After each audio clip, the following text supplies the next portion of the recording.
अध्याय का नाम। श्री भगवान ने अर्जुन को निमित्त बनाकर समस्त विश्व को श्री गीता के रूप में जो महान उपदेश दिया है, यह अध्याय उसकी अवतारणा के रूप में है। इसमें दोनों ओर के प्रधान योद्धाओं के नाम गिनाए जाने के बाद मुख्यतया अर्जुन के बंधुनाश की आशंका से उत्पन्न मोहजनित विषाद का ही वर्णन है। इस प्रकार का विषाद भी अच्छा संग मिल जाने पर सांसारिक भोगों में वैराग्य की भावना द्वारा कल्याण की ओर अग्रसर करने वाला हो जाता है। इसलिए इसका नाम अर्जुन विषाद योग रखा गया है। अध्याय का संक्षेप। इस अध्याय के पहले श्लोक में धृतराष्ट्र ने संजय से युद्ध का विवरण पूछा है। इस पर संजय ने दूसरे में द्रोणाचार्य के पास जाकर दुर्योधन के बातचीत प्रारंभ करने का वर्णन किया है। तीसरे में दुर्योधन ने द्रोणाचार्य से विशाल पांडव सेना देखने के लिए कहकर चौथे से छठे तक उस सेना के प्रमुख योद्धाओं के नाम बतलाए। सातवें में द्रोणाचार्य से अपनी सेना के प्रधान सेना नायकों को भली भांति जान लेने के लिए कहकर आठवें और नवें श्लोकों में उनसे कुछ एक नाम और कुछ वीरों के पराक्रम तथा युद्ध कौशल का वर्णन किया है।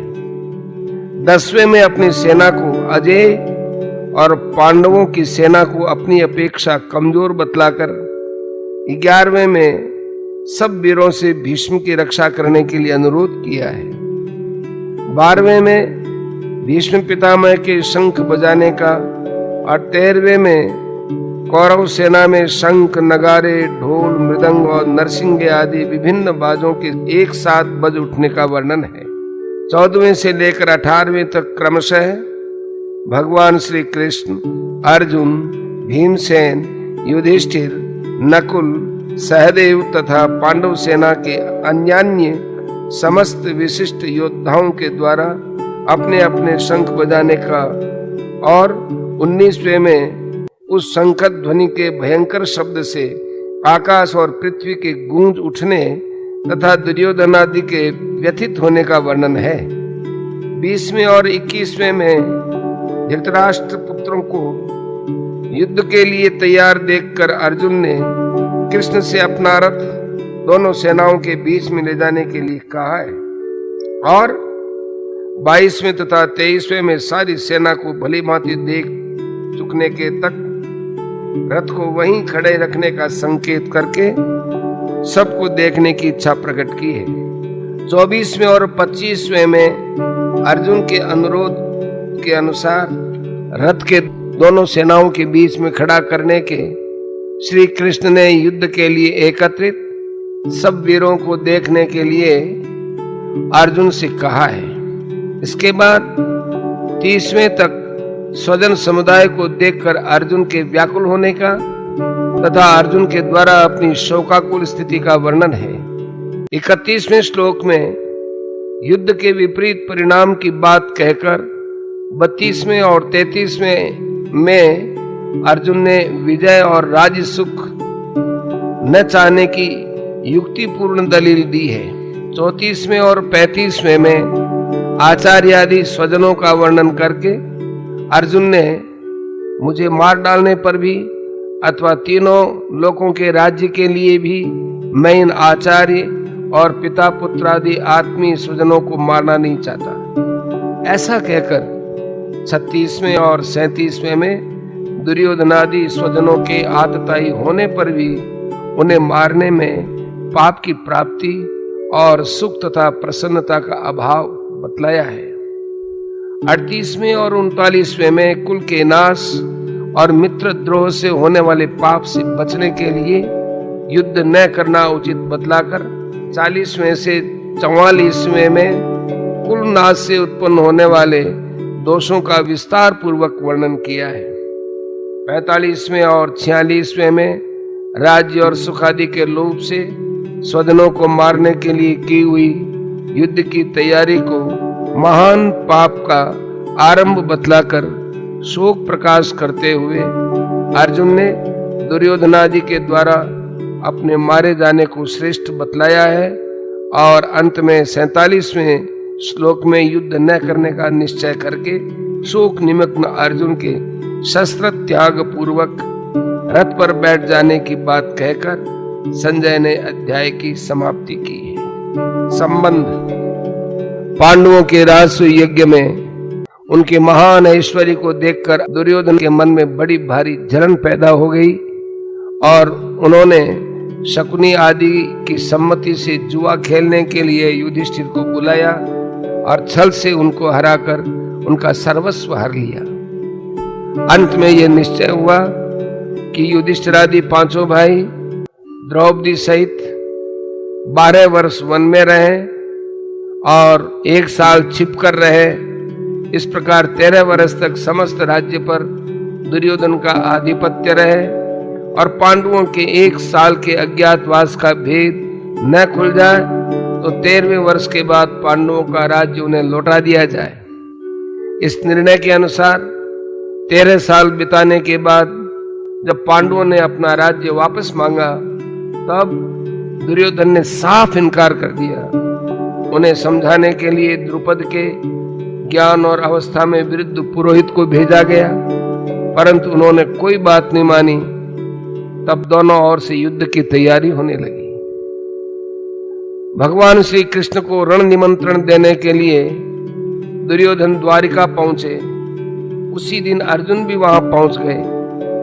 दोनों ने जाकर देखा भगवान अपने भवन में सो रहे हैं। उन्हें सोते देखकर दुर्योधन उनके सिरहाने एक मूल्यवान आसन पर जा बैठा और अर्जुन दोनों हाथ जोड़कर नम्रता के साथ उनके चरणों के सामने खड़े हो गए। जागते ही श्री कृष्ण ने अपने सामने अर्जुन को देखा और पीछे की ओर मुड़कर देखने पर सिरहाने की ओर बैठे हुए दुर्योधन दिख पड़े।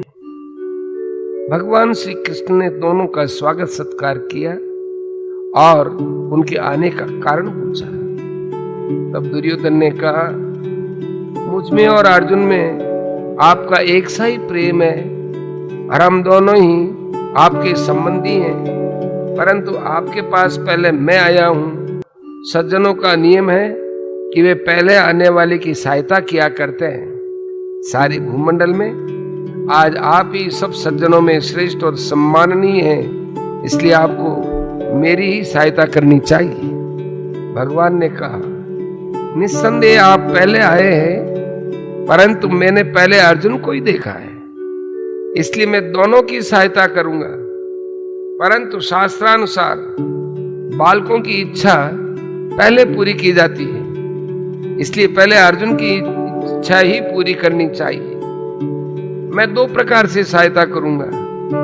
एक और मेरी अत्यंत बलशालिनी नारायणी सेना रहेगी और दूसरी ओर मैं युद्ध न करने का प्रण करके अकेला रहूंगा।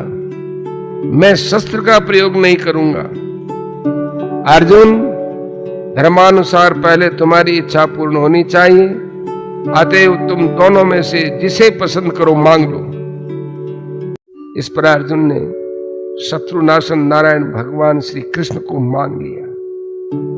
तब दुर्योधन ने उनकी नारायणी सेना मांग ली और उसे लेकर वे बड़ी प्रसन्नता के साथ हस्तिनापुर लौट आए। इसके बाद भगवान ने अर्जुन से पूछा, अर्जुन, जब मैं युद्ध ही नहीं करूंगा तब तुमने क्या समझकर नारायणी सेना को छोड़ दिया और मुझे स्वीकार किया? अर्जुन ने कहा, भगवान, आप अकेले ही सबका नाश करने में समर्थ हैं, तब मैं सेना लेकर क्या करता? इसके सिवा बहुत दिनों से मेरी इच्छा थी कि आप मेरे सारथी बने। अब इस महायुद्ध में मेरी उस इच्छा को आप अवश्य पूर्ण कीजिए। भक्तवत्सल भगवान ने अर्जुन के इच्छानुसार उनके रथ के घोड़े हाँकने का काम स्वीकार किया। इसी प्रसंग के अनुसार भगवान श्री कृष्ण अर्जुन के सारथी बने और युद्धारंभ के समय कुरुक्षेत्र में उन्हें गीता का दिव्य उपदेश सुनाया। अस्तु। दुर्योधन और अर्जुन द्वारिका से वापस लौट आने पर जिस समय दोनों ओर की सेना एकत्रित हो चुकी थी, उस समय भगवान श्री कृष्ण ने स्वयं हस्तिनापुर जाकर हर तरह से दुर्योधन को समझाने की चेष्टा की, परंतु उन्होंने स्पष्ट कह दिया, मेरे जीते जी पांडव कदापि राज्य नहीं पा सकते, जहां तक कि सुई की नोक भर भी जमीन पांडवों को नहीं दूंगा। महाभारत उद्योग पर्व 127वां अध्याय 22 से 25 तक। तब अपना न्यायोचित स्वत्व प्राप्त करने के लिए माता कुंती की आज्ञा और भगवान श्री कृष्ण की प्रेरणा से पांडवों ने धर्म समझकर युद्ध के लिए निश्चय कर लिया। जब दोनों ओर से युद्ध की तैयारी पूरी हो गई, तब भगवान वेदव्यास जी ने धृतराष्ट्र के समीप जाकर उनसे कहा, यदि तुम घोर संग्राम देखना चाहो तो मैं तुम्हें दिव्य नेत्र प्रदान कर सकता हूं। इस पर धृतराष्ट्र ने कहा, ब्रह्मर्षि श्रेष्ठ, मैं कुल के इस हत्याकांड को अपनी आंखों से देखना तो नहीं चाहता, परंतु युद्ध का सारा वृत्तांत भली भांति सुनना चाहता हूं। तब महर्षि वेदव्यास जी ने संजय को दिव्य दृष्टि प्रदान करके धृतराष्ट्र से कहा, ये संजय तुम्हें युद्ध का सब वृत्तांत सुनावेंगे। युद्ध की समस्त घटनावलियों को ये प्रत्यक्ष देख, सुन और जान सकेंगे, सामने या पीछे से, दिन में या रात में, गुप्त या प्रकट, क्रिया रूप में परिणत या केवल मन में आई हुई ऐसी कोई बात न होगी जो इनसे तनिक भी छिपी रह सकेगी। ये सब बातों को ज्यों की त्यों जान लेंगे। इनके शरीर से न कोई शस्त्र छू जाएगा और न इन्हें जरा भी थकावट ही होगी। ये होनी है, अवश्य होगी। इस सर्वनाश को कोई रोक नहीं सकेगा। अंत में धर्म की विजय होगी। महर्षि वेदव्यास के चले जाने के पश्चात धृतराष्ट्र के पूछने पर संजय उन्हें पृथ्वी के विभिन्न द्वीपों का वृत्तांत सुनाते रहे। उसी में उन्होंने भारतवर्ष का भी वर्णन किया। तदनंतर जब कौरव पांडवों का युद्ध आरंभ हो गया और लगातार 10 दिनों तक युद्ध होने पर पितामह भीष्म रणभूमि में रथ से गिरा दिए गए, तब संजय ने धृतराष्ट्र के पास जाकर उन्हें अकस्मात भीष्म के मारे जाने का समाचार सुनाया। उसे सुनकर धृतराष्ट्र को बड़ा दुख हुआ और युद्ध की सारी बातें विस्तार पूर्वक सुनने के लिए उन्होंने संजय से कहा। तब संजय ने दोनों ओर की सेनाओं की व्यूह रचना आदि का विस्तृत वर्णन किया। इसके बाद धृतराष्ट्र ने विशेष विस्तार के साथ आरंभ से अब तक की पूरी घटनाएं जानने के लिए संजय से प्रश्न किया। यहीं से श्रीमद् भगवत गीता का पहला अध्याय प्रारंभ होता है। महाभारत भीष्म पर्व में यह 25वां अध्याय है। इसके आरंभ में धृतराष्ट्र संजय से प्रश्न करते हैं।